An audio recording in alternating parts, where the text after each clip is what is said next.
Podem atacar a minha igreja, mas jamais me impedirão de ser católico.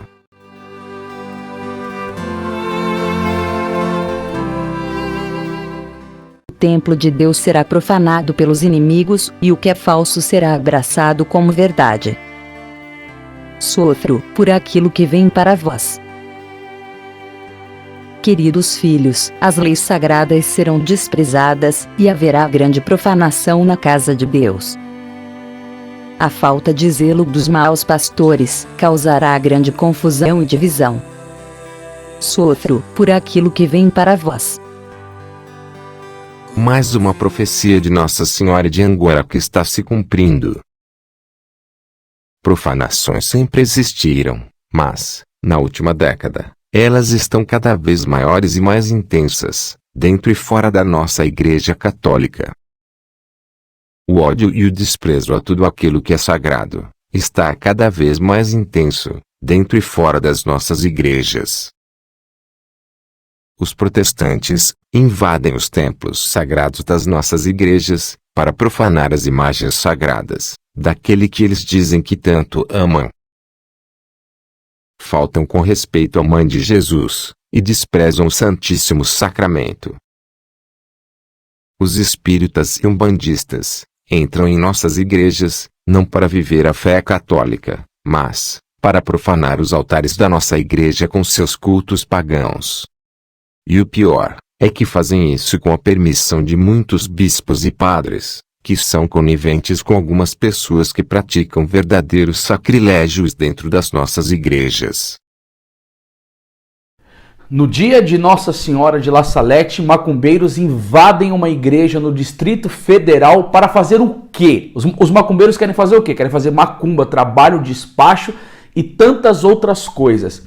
E sabe o que eu fico pensando? O pessoal fala tanto de questão de intolerância religiosa, e quando esse grupo invadiu a igreja, após a Santa Missa, os ministros extraordinários da Eucaristia pediram para eles se retirarem, pediram para eles ir embora. Ali na igreja não é lugar de ficar fazendo essas coisas. Eu penso que esse pessoal está acostumado com o cemitério ou com os terreiros de Umbanda dele mesmo. O que esse pessoal quis fazer? Diante do altar do sacrifício de nosso Senhor Jesus Cristo, alguma oferenda a Pombagira, a Preto Velho, a Iansã, a essas entidades. Sabe o que nós católicos consideramos como isso? Uma idolatria, um culto a demônios. E não é permitido de maneira nenhuma dentro da igreja uma coisa dessa. E sabe o que esse grupo falou para as pessoas que estavam presentes ali? Que eles vão começar a invadir igrejas no Brasil inteiro para fazer isso. Olá, amigos, salve Maria. Se vocês achavam que o caso Hare Krishna na Basílica Imaculada Conceição em Botafogo já tinha superado todas as profanações possíveis,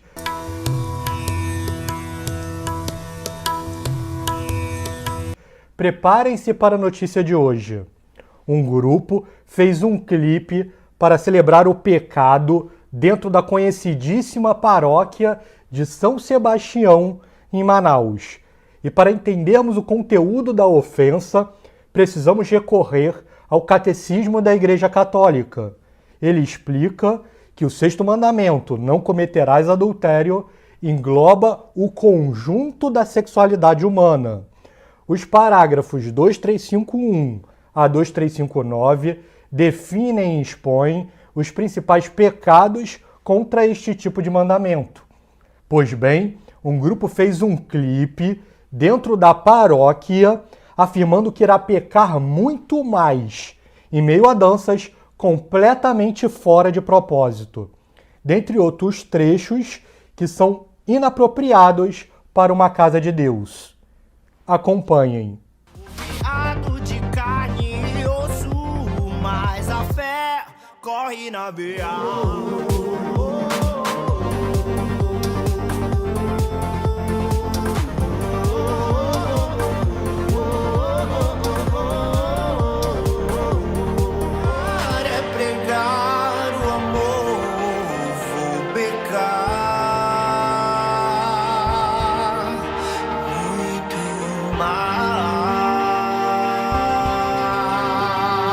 nós recebemos este clipe de várias fontes diferentes, o que mostra o tamanho do escândalo em torno do vídeo e o consequente prejuízo à fé dos brasileiros.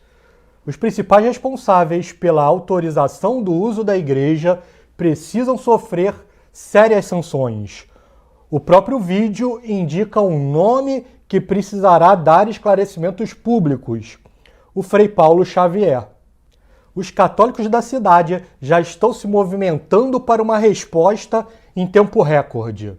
Eles já marcaram um ato de reparação que ocorrerá neste sábado, dia 16/10, às 16 horas. Um grupo que conhecemos irá participar do ato de reparação.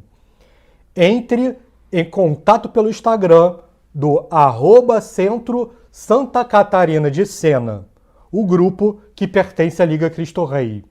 Façamos a devida reparação neste sábado, pois defender a fé é obrigação de todos os católicos. Muitas vezes distanciamos do caminho que nos ensina Jesus.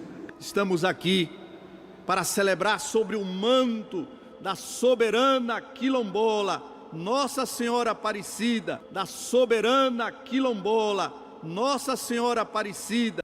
Olá, amigos, salve Maria. Dom Orlando Brandes, o arcebispo que proibiu as missas no Santuário de Aparecida, em plena pandemia, quebrando a cidade espiritualmente e materialmente, protagonizou mais uma estrepolia inacreditável. Desta vez, Dom Orlando Brandes bateu todos os recordes de abusos litúrgicos em apenas uma hora.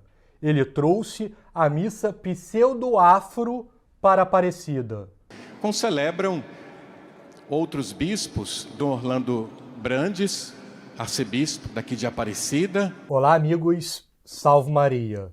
O padre Júlio Lancelotti acaba de causar mais um escândalo.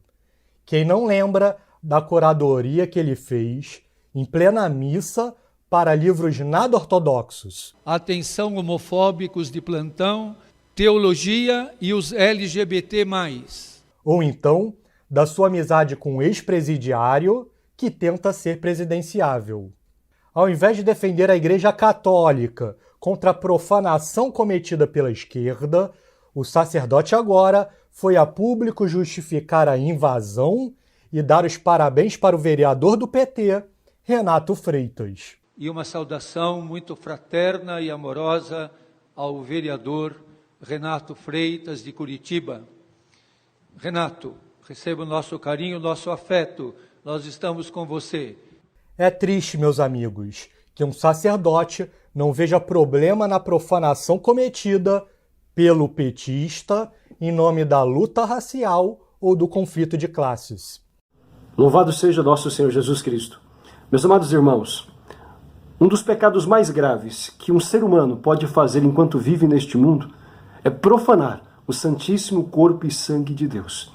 E um pecado semelhante a esse é deixar profanar, podendo impedir uma profanação, deixar profanar o Santíssimo Corpo e Sangue de Deus por covardia ou omissão. Ultimamente nós temos visto em nossas igrejas, em muitas delas, em nossas paróquias, dioceses, notícias uma após a outra de profanações ao Santíssimo Sacramento, do roubo de hóstias consagradas para fins de sacrilégios, missas negras, profanações, rituais satânicos de todos os tipos. É necessário que nós, católicos, que acreditamos na Santíssima Eucaristia, que acreditamos naquilo que Jesus disse, que a hóstia consagrada é sua carne, que o vinho consagrado é o seu sangue, é necessário que nós procuremos fazer uma grande cruzada de reverência, de amor, de respeito e de reparação ao Santíssimo Corpo e Sangue de Deus. Antes de tudo, a coisa mais importante é que nós possamos conscientizar os nossos fiéis, catequizando o nosso povo acerca da necessidade de se comungar de maneira preparada, ou seja, estando na graça de Deus, sem pecados graves. A pessoa que está em estado de pecado mortal, a pessoa que cometeu um pecado grave não pode ir comungar. Não pode ir comungar porque a Eucaristia, vai dizer o Catecismo, é sacramento dos vivos, Sacramento dos vivos significa o quê? Que só podem comungar aqueles que estão na graça de Deus. Quem, desgraçadamente, quem por fraqueza, por algum descuido, por vaidade, ilusão, caiu em algum pecado mortal, primeiro precisa purificar o seu coração, para depois recebê-lo na Santíssima Eucaristia. É triste de se constatar que na maior parte das nossas igrejas nós vemos que as filas das comunhões para a comunhão, para receber a Eucaristia, as filas são grandes, mas a fila da confissão é mínima ou às vezes nem existe. É necessário buscar confessar-se com frequência, como diz o Código de Direito Canônico. E frequência, na interpretação do Código, significa de 15 em 15 dias. Então, nós vivemos num mundo paganizado, então o ataque à Eucaristia é essa paganização. Porém, atenção que agora ela vem coisas mais sérias, né? Porém, eu não me escandalizo, preste atenção no que eu vou falar, com o mundo pagão. Não honrar a Eucaristia, porque eles não têm fé, eles não sabem mais o que é a Eucaristia, eles perderam a fé, eles são pagãos. O que é escândalo são os católicos não honrarem a Eucaristia. O escândalo é a profanação eucarística dentro das nossas igrejas, onde Jesus é profanado. Aí sim é um grande escândalo. Padre, do que você está falando? Eu estou falando da indiferença. Em primeiro lugar, a frieza, a indiferença, a falta de fé dos fiéis. Eu já escutei aqui no meu canal pessoas falando, dando testemunho, que fizeram a primeira Eucaristia sem saber que aquilo ali era o corpo e sangue de Cristo. Como pode, meu Deus? Como pode uma coisa dessa? Pessoas que entram na igreja não fazem genuflexão ao Santíssimo. Em muitas igrejas, Jesus foi colocado numa capelinha lateral, tudo bem, mas não vão nem lá. Na hora da missa, da consagração, do momento mais sublime, ali está acontecendo um milagre. As pessoas não se ajoelham diante de Jesus. Que é isso, gente? É nosso Senhor, é nosso Deus. Se Jesus aparecesse aqui na sua frente, você não ia se prostrar e beijar os pés dele. Então você não tem fé nenhuma. Não tem fé. Muitos se dizem católicos, mas não fazem nada para defender a nossa fé e os templos sagrados das nossas igrejas. Papa Leão XIII dizia: a audácia dos maus se alimenta da covardia dos bons. Ser um bom católico significa não ser omisso diante dos ataques à nossa fé e à nossa igreja. Mas nem tudo está perdido. Ainda existe um pequeno grupo de leigos e alguns verdadeiros soldados de batina que defendem bravamente a Igreja de Cristo.